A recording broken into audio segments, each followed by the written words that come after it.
Welcome, Ben. Lovely to see you, and to looking forward to hearing what you've got to say as the industry expert on this topic. The first thing that I'm going to share is the value of this industry. And I don't know how many of you know, but in 2017, for example, the global value for automotive industry was $5,315 billion. Which is, so it makes it a really, really huge industry and gives us an opportunity of finding out how a major change like this is going to affect that industry. Well, the perception is that, and the forecast is that by 2030, the global value of this industry is going to rise to 8,933 billion. So obviously, even though they are making a major change to the way people are going to be using the industry, they still feel that this industry is going to be worth a heck of a lot of money. So the first question, and it's on the top right hand corner on the board there, Ben, for you to have a look at. I wonder if you can share with us, what do you think the transition then from the automotive industry, whether it's diesel, petrol, or whatever, where are we now in that transition to the electric vehicle plan that has been put forward by the government in 2010? First of all, thank you for the invite, guys. It's greatly appreciated. It's a bit of a complex matter, to be honest with you. If I'm totally honest, I feel like we are way behind. Obviously, there's been some press releases of the 2030 date. But other than that, there doesn't really seem to be much from the manufacturers from what I've seen. Obviously, 2030 is not long off at all. Mm-hmm. Literally 9 years. And number one, the biggest thing is the charging infrastructure just isn't there. And it was quite interesting seeing the post on LinkedIn, Hugh, that everyone commented saying, I don't think we're there yet, because it's completely true. Mm-hmm. I always refer back to when I went to Amsterdam about 5-6 years ago, and 90% of taxi drivers were in Teslas.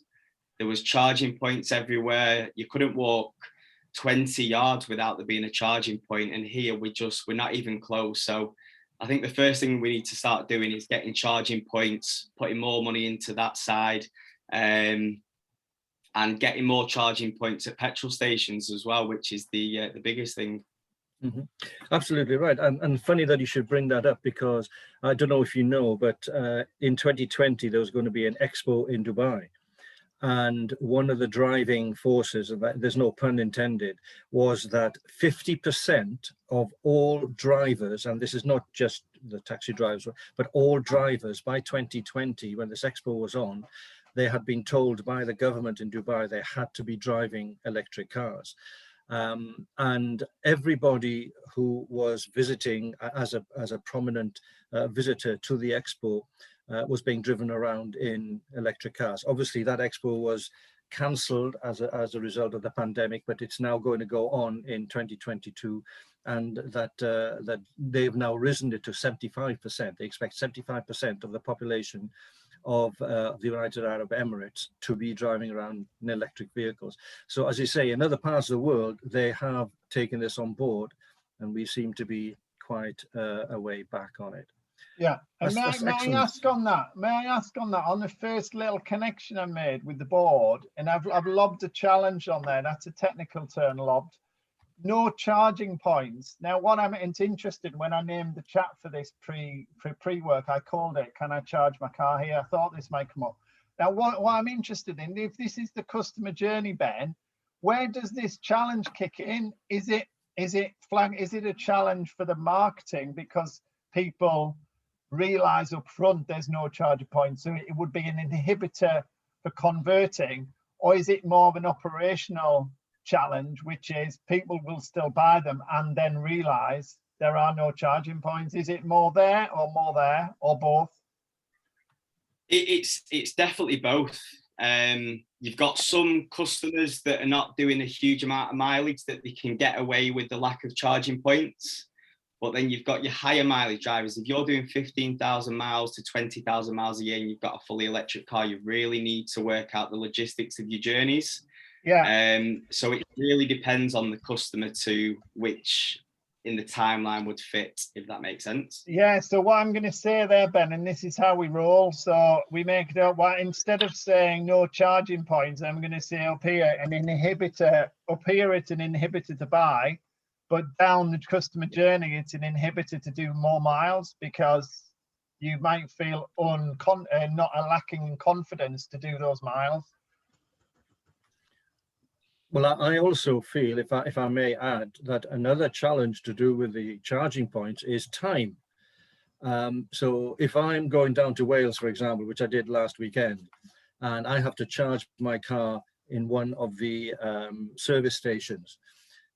Last weekend, if I had to put petrol in or diesel in, I would have gone onto the forecourt, filled the car up, and off I go. Might take me, 5-10 minutes or whatever.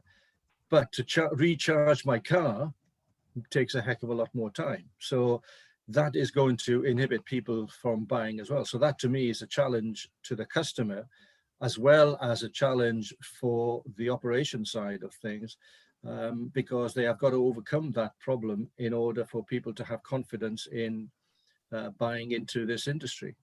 Yeah. Would you agree with that, Ben? Yeah, totally. And I think because if you go to, say, a service station and it's got maybe 5 or 6 chargers, obviously those cars are static for an hour or 2 hours at a time.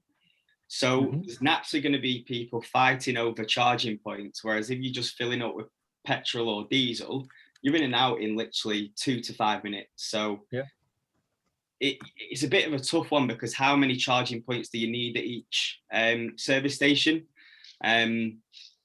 The electric car market is only going to expand, it's only going to increase. So there does need to be serious thought into how many charging points are needed at each petrol station and at each service station. Yeah. I mean, you can get queues, for fuel, but the queues might be, as you say, for 5-10 minutes. When you get queues for charging points, it's going to be a lot longer. So if you've got 8 stations for fuel, you would need 3, 4, 5 times that for charging points in order just to have the same sort of reaction, really. Yeah, quite comfortably. Yeah, I've coined it. Also, interesting questions. If you run out of power on the motorway, how do you get retrieved? Right. Do the people come along with a big battery on the back of their truck and charge you up alongside the road? Well, see, that's another question, because what happens with AA, RAC, and people like this? How are they going to deal with situations like that? That's another big challenge for this industry as well. Quite right. Yeah. Very much so. I think obviously the nice thing is with with the majority of manufacturers, you do get sort of roadside assistance in there. But there's a thing that's just been released literally probably 6 months ago called range anxiety. And basically it's when customers are driving the cars, they've got maybe 30 miles of range and they've got a 10 to 15 mile commute left. And they start panicking because they think that the car's going to run out of charge.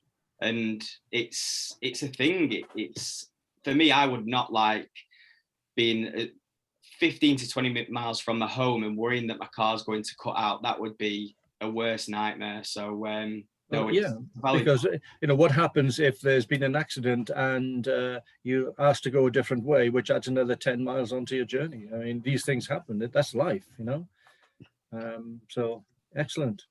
We've got 2 new phrases already today. We've got range anxiety, and I was rather pleased with I only did it because I only did it because Ben said people were fighting over the charging points, that we have something here called charging rage, which is a bit like road rage, but it happens at the charging points. So I'm going with range anxiety and charging rage as being two. And I've made a connection up here to assistance as well, and the way that partners and suppliers have to respond and react to the changing circumstances. Awesome. The interesting questions as well about how vulnerable the system is, because if terrorists attack the electrical network, do all the charging points go down? You know, if they attack one filling station and blow it up, well, the others have all still got petrol and diesel.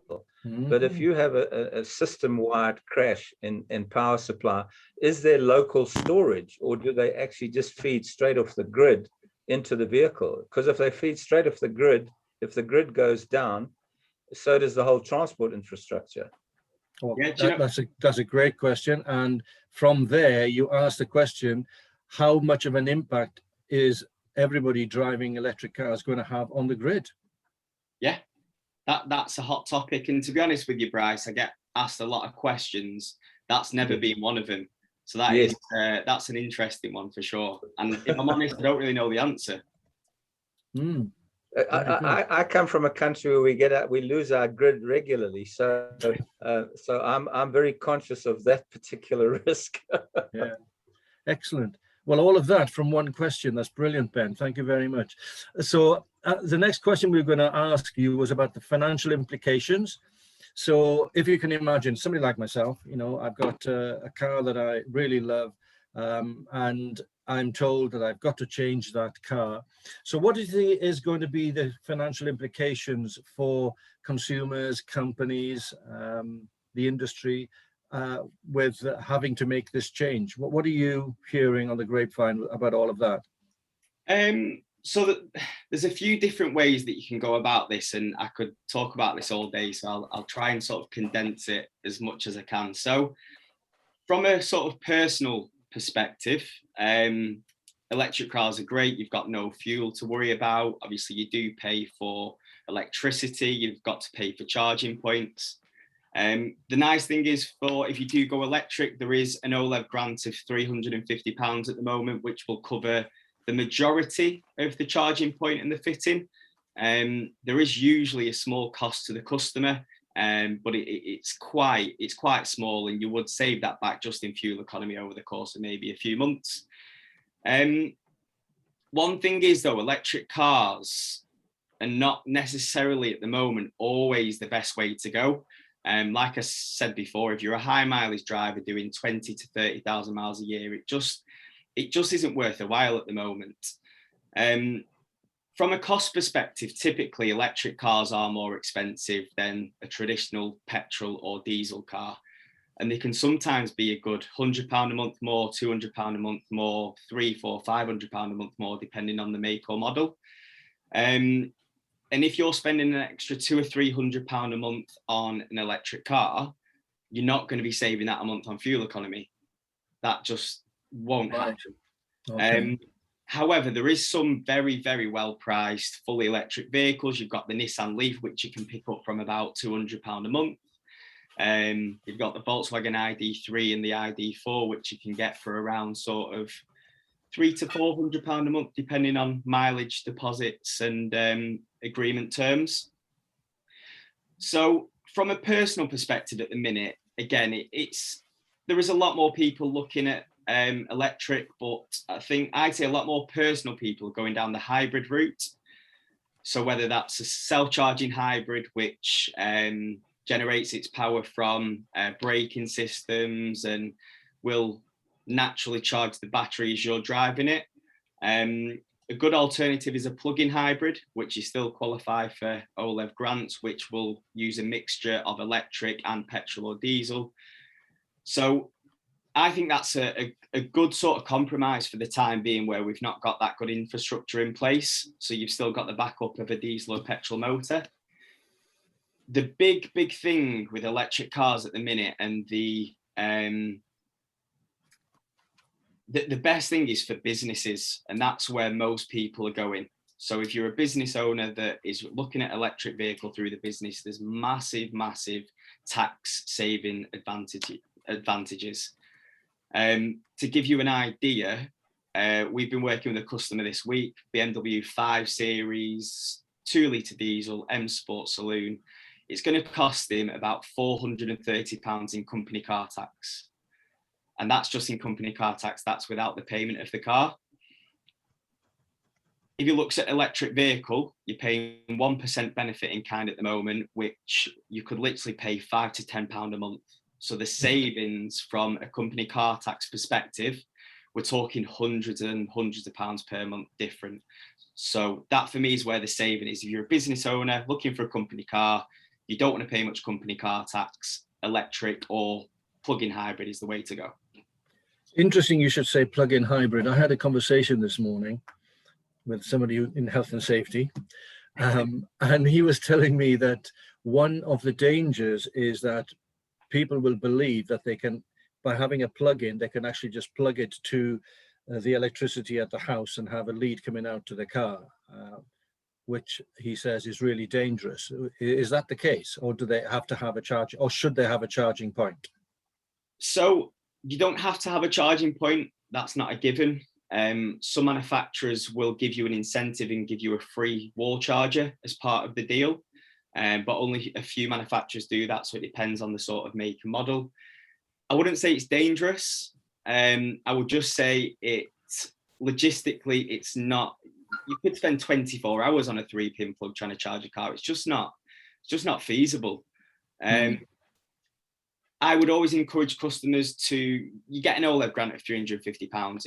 It's not going to cost you much for a charging point.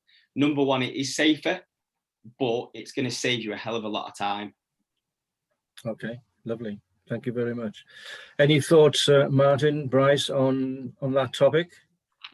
Over to Bryce. I think the one thing, and I've flagged it on the board, which is related to that, is you're talking about disposing of a considerable number of petrol and diesel vehicles. And the question is, how do you do that in a green way? Because they all have fuel and oil in them. So when you go to dispose of them, you can't just crush them, because then there's lots of oil and fuel all over the place. If you want to recycle it equally, you're going to have to get rid of all the additives, even things like batteries will have to be taken out, and all. So to me, there's a tremendous phase-out plan requirement that's going to be required, a managed phase-out plan, and then the disposal plan. Where do you get rid of all these things? What happens to the existing vehicle fleet around the world? Yeah, that was going to be one of the questions I was going to ask you, Ben, about the industrial fleets, because obviously they depend on diesel mostly, and also they travel, as you say, thousands and thousands of miles. Everything is time-based. How are they going to overcome these challenges in this industry? Do you see, or have you seen or heard anything that's been put in place for them? So I've not heard anything, if I'm totally honest with you. But what I do think will happen, and it's a similar situation to when, so they used to do what's called a scrappage scheme at the manufacturers. Right. So they would dispose of your car that was worth £500 or £1,000, and they would get rid of that for you. But they would give you maybe £2,500 towards the deposit or the discount on a new vehicle. And the only way that I can see this working is if the manufacturers do something about it. Again, it's going to be an impossible task, because there is going to be hundreds of thousands, if not millions, of petrol and diesel cars that will be needing to change in 9 years' time. Naturally, you are going to still be able to buy petrol and diesel cars, but they're not selling them from, you won't be able to buy petrol and diesel cars from new. Right. So, will they still have, petrol and diesel and fuel available? Will that part of the industry still keep going? It will do, naturally, yeah. It will definitely slow down. There's always going to be a small place for petrol and diesels, because not everyone's going to be able to afford a fully electric vehicle. Right.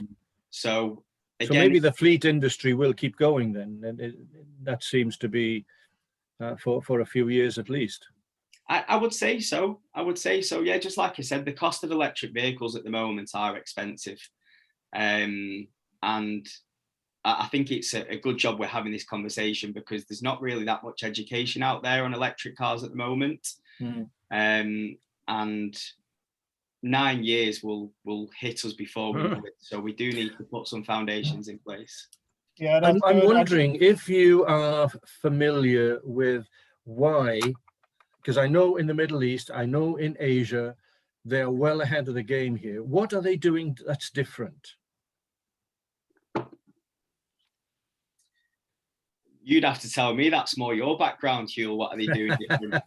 I think they've probably got more government money that they can put into projects like that. If we take the UAE, for example, it's still relatively rich in terms of its ability to pay and build and things like that, which other governments perhaps are a little more constrained on. That would be one guess of mine anyway.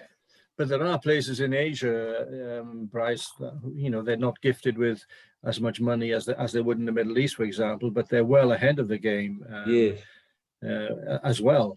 You know, I know China is a different kettle of fish, but there are other places in Asia where, you know, electric vehicles are very prominent.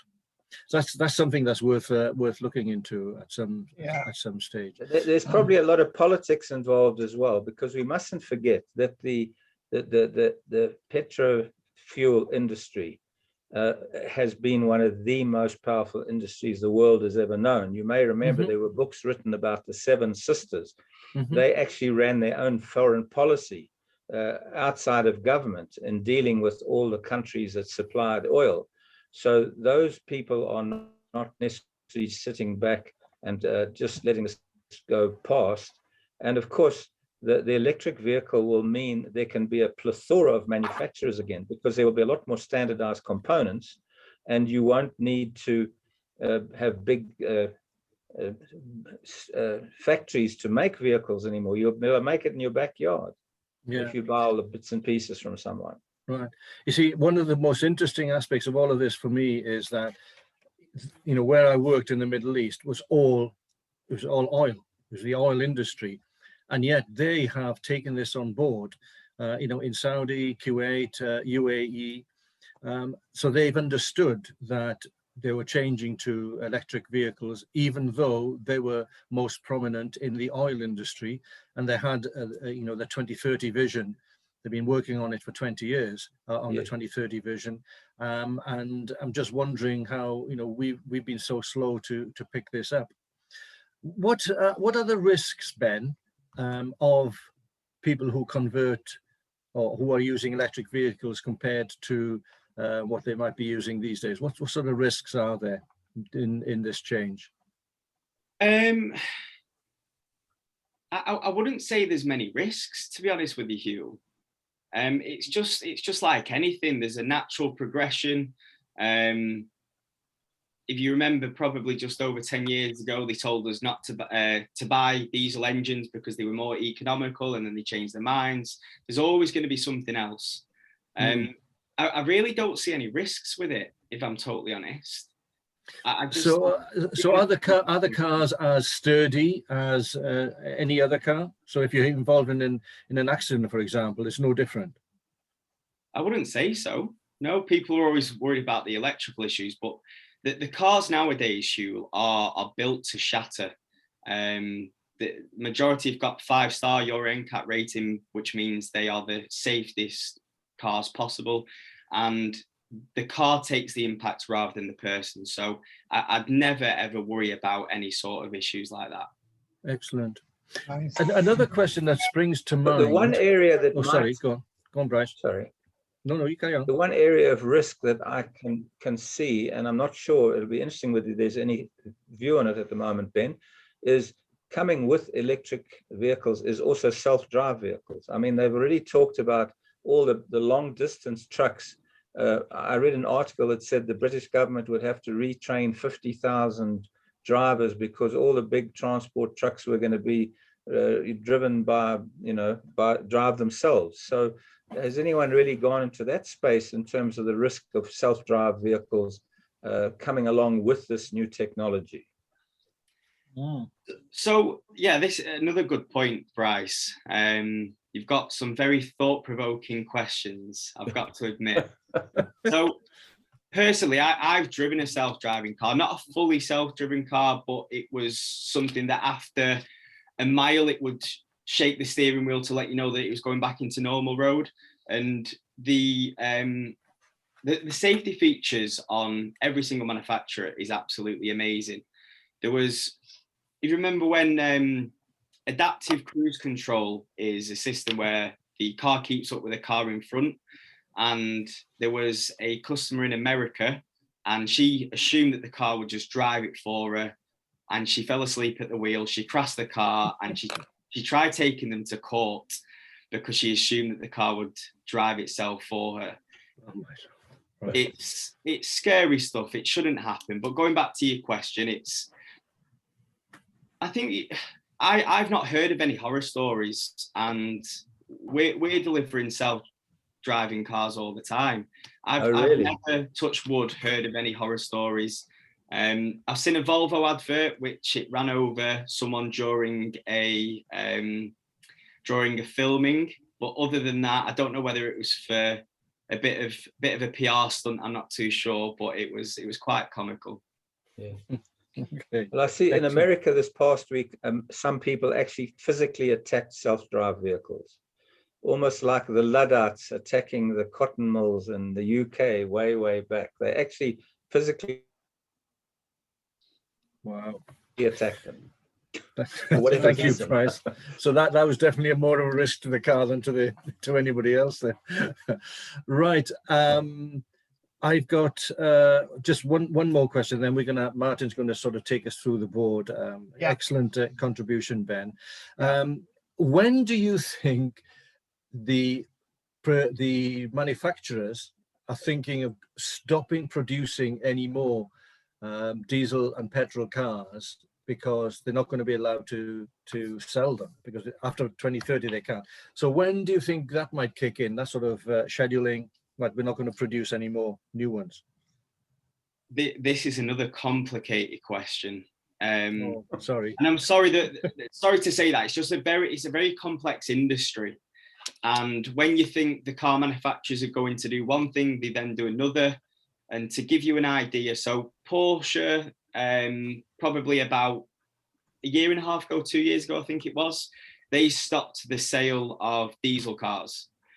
And obviously Porsche Group are within Audi and Seat and Skoda. They're all under the same umbrella. Audi have recently revealed the new Audi S4 and S5 range, which have always been petrol, and the performance cars. And obviously under the same group, you would have thought that they would go the same way and start making diesel engines, but they've just put a diesel engine and a diesel engine only into the new Audi products, which I find very strange. But again, I really don't know. They've got to start winding down, but I feel like we're too late. We should have been doing this probably 2 to 3 years ago. Yeah. I agree. That's why I thought it would be an interesting question. And then you've just made me think about Formula One. When are they going to stop doing Formula One and just turn it to E1? But there we are. Okay, Martin, I'll pass it back to you. Thanks, Ben. That was a fantastic contribution. Thank you. Brilliant. Love that. I love these chats. I love when the topics come to across my inbox, and like we get to pick apart something, and like genuinely learning as we're talking. So thanks, Ben, and great questions from Hugh and Bryce. I've got a theme in front of me. I just want to talk about, because I've heard it come through. Remembering this is a simulation of a conversation we would have in an organization or in a community who have subject matter expertise. So we'd hear from Ben's perspective, we'd then hear from other people's perspective as well. And this is where we build the big picture in front of us, and this is how it works. Firstly, I'm a bit concerned because I run a 20-year-old Mini, and I believe it's just turned 20 almost this month, and it's got 189,000 miles on the clock. So I think I might be running around with a target on me, or I might go for classic car status and just buy a scarf and a flat cap. I'm not sure.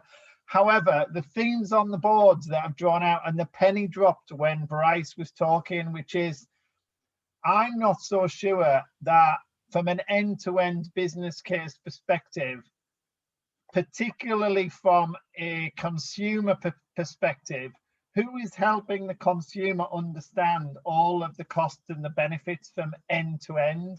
And we've just ended with a point there, Ben, which was kind of music to my ears. You were talking about the complexity of the industry and how complex it is and how complex it must be for people to make sense from a consumer perspective of whether this is the right thing to do for them or not.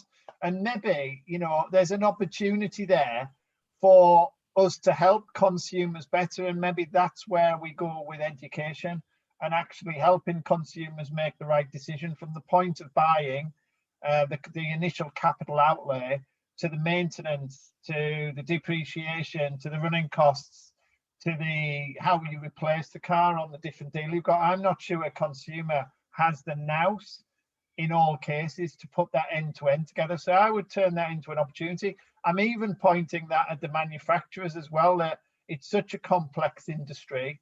For people working in the market, is that a challenge in itself? So I just pause on that one. I've got one more to go at, Ben, but is that fair? Like, do we understand the end-to-end business cases, including prices?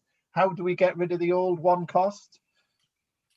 It's forever changing as well, Mart.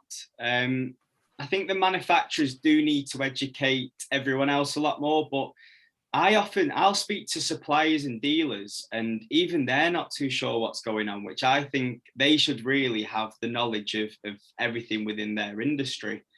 So it's always, it's just evolution, isn't it? We will get there. Just wish we'd had started maybe 2 or 3 years ago, and we probably wouldn't be having this conversation now.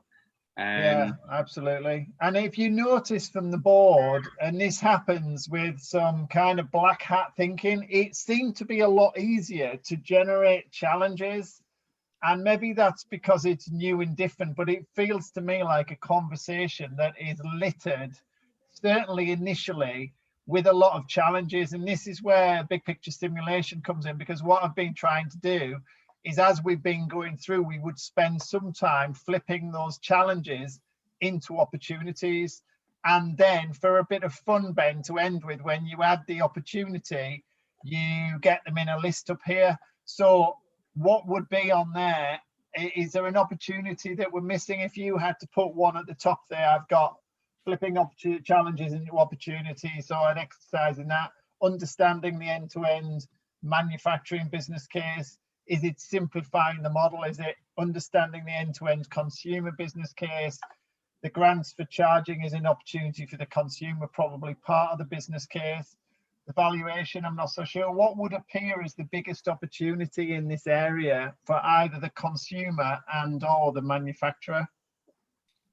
It's got to be a mixture of a few of them potentially. Just one thing on the grants for charging as well. Just I didn't know whether you guys knew, and it's probably worth. I didn't know that. Just new thing for me. That it's a one-off grant for the actual installation of the charging unit, from what you said earlier. Yeah, so there's 2 bits to this. So I hope I'm not overrunning, but there's an OLEV grant for the charging point, which is £350. Okay. Mm-hmm. But about 3 weeks ago, there was 3 to 4 weeks ago, there was a £3,000 grant for any electric vehicle, a government grant. Now, literally 3 weeks ago, the government pulled the £3,000 grant for any cars that have a list price of over £40,000, which includes the likes of your Teslas, your Polestars, your Mercedes-Benz EQ range, Audi e-tron. So they're £80 a month lighter than they were 3 or 4 weeks ago. So what they've now done is they've reduced the grant to £2,500, and that's for cars under £40,000 as a list price. So what I'm seeing at the minute is some customers are asking what cars are under the 40k list price, so they still qualify for £2,500 grant. And Ben, on this point, if I was being a little bit cynical on this and making a connection, haven't we seen the fluidity and lack of certainty within the solar panel, solar energy market, where a business model in the manufacturer space, which is our supplier space, that has been built on a grant subsidy landscape, I've always looked at, as a business model, if you cut me in half, I'd be a business analyst. Like, if I look at that business model, that seems to be almost the worst thing to build a business model on. And I don't know if that's happening. There are pockets of that within the electric car industry, that's because it's a grant, it is open to grants. Is that fair? Are there some business models that are going to struggle when those grant numbers change? Yeah, potentially. I'd probably disagree to some sense though, because we as humans, we need incentive sometimes to be able to make that switch. And we would not be, if you have a look at Tesla's sales, they sold, I think it was 365,000 Tesla Model 3s last year, which is absolutely staggering figures if you compare that to like your Vauxhall Corsas and Ford Fiestas of this world. We need an incentive to make that switch, which we shouldn't. But when someone says you can have £3,000 to make this switch, people are more likely to move to electric. So that's where there's a greater good in the end. So it's worth the point incentive at the beginning. I suppose that's where governments step in and say, for the greater longevity and the good of the whole, it's worth making this policy now. I guess if you hang your hat on that as a manufacturer, as a business model, or consumer, I totally get it. You buy it and you enjoy the grant and the income. From a manufacturer, there's maybe uncertainty, the fact that policy can change quite quick, as you've just related to. Yeah, that's it. It could literally be pulled overnight, and it was a case of re-quoting a number of sort of businesses and proposals that we'd had out. Yeah. So it was just from my perspective, when one day it's £400 a month and then a few days later it's 480, it's a bit of a difficult conversation to have with a customer. And well, I look like the bad guy, and it's obviously not down. Absolutely, that must be quite awkward. We're bang on time, so what I do is stay on the line, Ben. We'll have a chat afterwards, but I'm just going to wrap up for the recording. This is the kind of conversation that in a very short space of time, because we're reframing some subject matter knowledge, it creates different kind of connections and angles. And we haven't really even got into process, measure. We've been into money, but not technology. Even we haven't looked at technology. So this is the way we're bringing on our knowledge. And because Ben's given us his perspective, if you imagine the different colleagues in your team all giving their perspective as well, you end up with a damn good conversation, as we call it, which we've simulated today in super quick time. So if you want that kind of thing going on in your team or your organization, get in touch and we'll bring that to you. And check out our next webinar in 2 weeks' time, and we'll see you there.